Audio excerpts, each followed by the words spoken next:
I would like to apologize to the Nigerian military. Maybe I generalized everything. Like you know it. You know what I was trying to say. So I will apologize if you took it out of context. But I'm sorry in between, yeah? I'm really, really sorry. Very, very sorry. So now I'll come back to the question. The lady said, what would you do differently? Unfortunately, I don't really have the power to do a lot.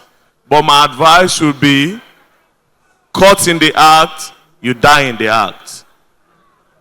When you're caught in the act, especially these people that they rehabilitate, caught in the act, you die in the act.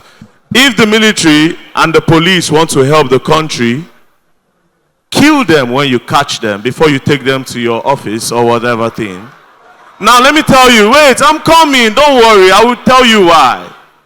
When you take somebody's rights, you don't have rights anymore. You see, you have never thought about it like this. You were talking about human rights. If a Boko Haram man kills somebody, you have taken that person's rights. You no longer deserve your rights. You should also be killed. That's just what I mean by caught in the act, you die in the act. Don't worry, I did not go to school like you guys. I'm talking from experience and what I will do. If somebody attacks me tomorrow, thank you, I'll kill you. So there have been a lot of debate as to why VeryDarkMan is invited. I am not here to teach you the law. I am here to share an experience. I'm pretty sure a lot of you that are debating did not look at the topic. It says known gunmen or unknown gunmen, right? This is not a topic of if I may, my Lord, because a lot of your lords are being kidnapped. So this is not if I may, because your lords are being kidnapped. On the 26th of July, a judge was coming from Sokoto, and he was kidnapped in Kebbi. And then they released him after 1 week. Do you understand? So if we don't discuss about this topic, and if I don't share my experience, it will not be if I may, my Lord. It will be you joining your personal Lord and Savior. So you just have to listen, you know. So I'll share my experience now. Thank you very much. So, talking about Yelwata, I was the first respondent there. When the killing happened, our conventional media, like AIT, NTA, and the rest, they have become lazy and they have become really scared. So they don't really cover what happens, the result of this insecurity, or rather the result of these unknown known gunmen. So that is why people like us will go there. And like I said, that is why I'm here. First of all, I was the respondent for Yelwata. I was also the first respondent when they killed, that one is the military men that did it, when they killed some women in Lamurde. They shot them, they knelt down, they sprayed them the bullets. I went there. I was also the first respondent when, okay, no, the police were there before I came, but I was like the first person of the media that came. The bomb blast that happened on Saturday, they detonated one at Monday Market in Borno, Post Office Junction, and University of Maiduguri Teaching Hospital. I went there, I saw the people that were affected. Also, Angwan Rukuba in Jos, I also went there. Bokos, I also went there. I've seen people that have been affected by these unknown known gunmen. I've seen blood, I've seen people burnt alive. So you just need to listen. Do you understand? Now, what happened in Yelwata is straight. I'll be straightforward. It was the Fulanis that attacked the people in Yelwata. Why? It was a retaliation for the Yelwata people. I think they killed the Fulani boy and his cow, and these people came back. Now, the thing that has been happening in Jos over the years, thousands of people have lost their life. Now, what has been happening is just simple. Farmers and herders clash. I've collected data, I've investigated. If the cows don't move, people don't die. If the cows don't move, people don't die. The Fulani people, you and I, when we see ourselves, we say, how are you doing? How is your family? They say, hello, how is your cow? How are the goats? You see, they value these things because this is their way of life. This is culture. This is their source of livelihood. Now, Benue is called the food basket of the nation, meaning farming is their source of income. Now, your own source of income is eating my source of income, there will be a problem. Do you understand? So when they cross, these guys are like, you are eating my crops. I can't survive when I can't farm. So yeah, I have to kill your cows, so you stop. But the Fulani guys are like, no, the cows are my brothers, so I'll come back and kill. Now, look at this part. If you notice, you go around in Nigeria, you see cows passing on our roads, and you'll be wondering why so much cows are going around and passing. You know why? It is money laundering. It's the government. It's money laundering. Let me tell you how. How much is a fat cow, a very big cow? It's sold at 2 million. You see an Aboki man going around, a Fulani man going around with 500 cows, that is 1 billion naira. That is money laundering.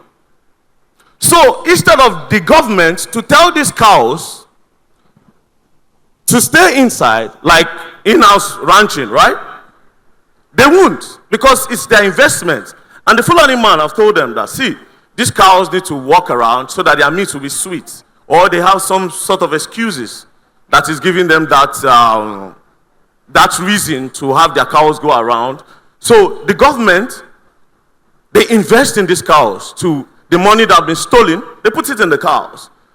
500, you see, 1,000 cows. If 500 cows is giving you 1 billion, or if it's sold at, yes, 1 billion naira, 500, 1,000 is giving you 2 billion. I'm sure a lot of you have never thought about this before. Have you? Exactly. And this is why I'm here. To tell you what it is. So, do you understand? So, again, am I saying...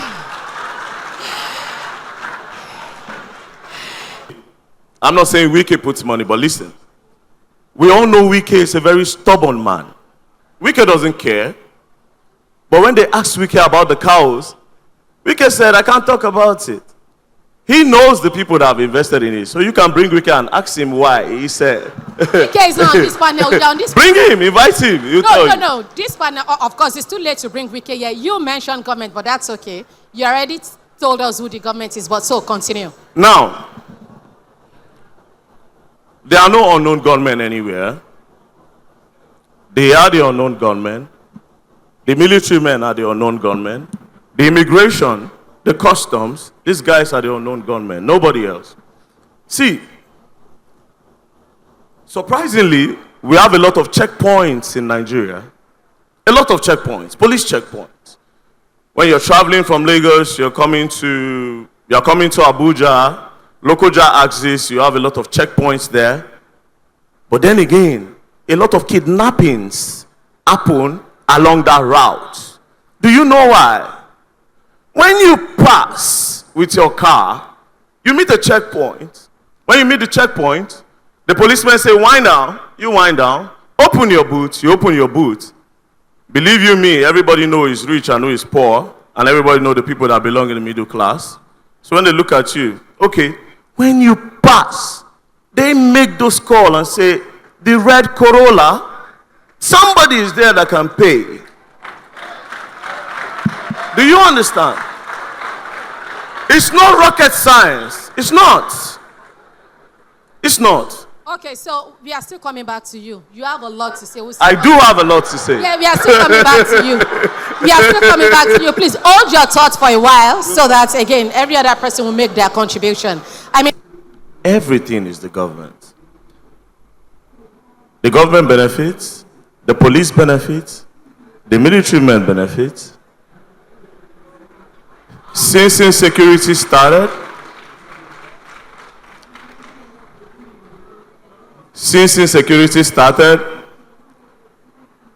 generals get higher pay. So are you saying that citizens don't benefit? You know, justice is in different dimensions. Mr. Martins, are you trying to turn my people against me here? No. I'm here to be brutally honest. I'm saying now that, are you saying that individual private persons don't benefit from this insecurity? Because you mentioned government. So here's the thing, yeah? The people are the sacrificial lambs. They don't benefit nothing. So these people is their cry that the government benefits from. Oh, they killed a lot of people in Borno. We need more funding to combat insecurity. The government benefits again. The generals benefit again. See, these guys don't even have a budget. That's the craziest part. They can call the president any day and say, oh, I think we need to buy guns, so we need more guns. The president can say, give them 500 million. There's nothing. They don't write these things. They just collect money. That's why you see somebody becoming a general is owning lands. You go to Abuja, it's the generals buying all the lands. Most of these car stands, the general owned the car stands. Houses, empty houses in Asokoro, they benefit. And then lately, the commissioner of police started benefiting.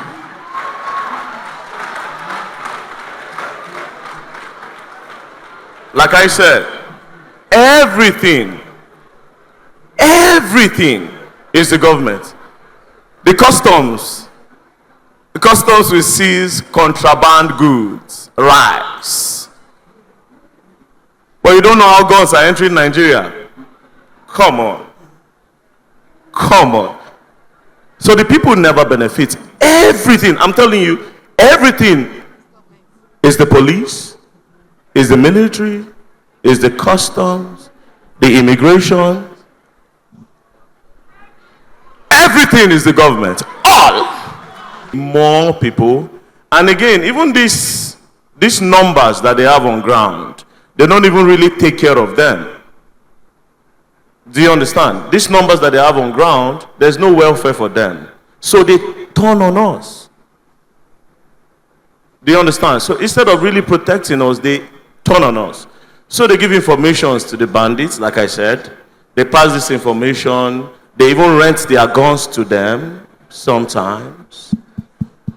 Listen, you are paying me 150K a month, or let's say 250,000 naira a month. Let's say you are paying a policeman 250. Let's just say, even if it's not up to, you're paying him 250K. He's holding a gun, standing in one bush. Then the kidnappers, just one move, 20 million. Bro, take my gun, give me return. Do you understand? So they turn on us because there's no welfare for them. We can't do without them, but until you start taking care of them properly, they'll keep on turning on us.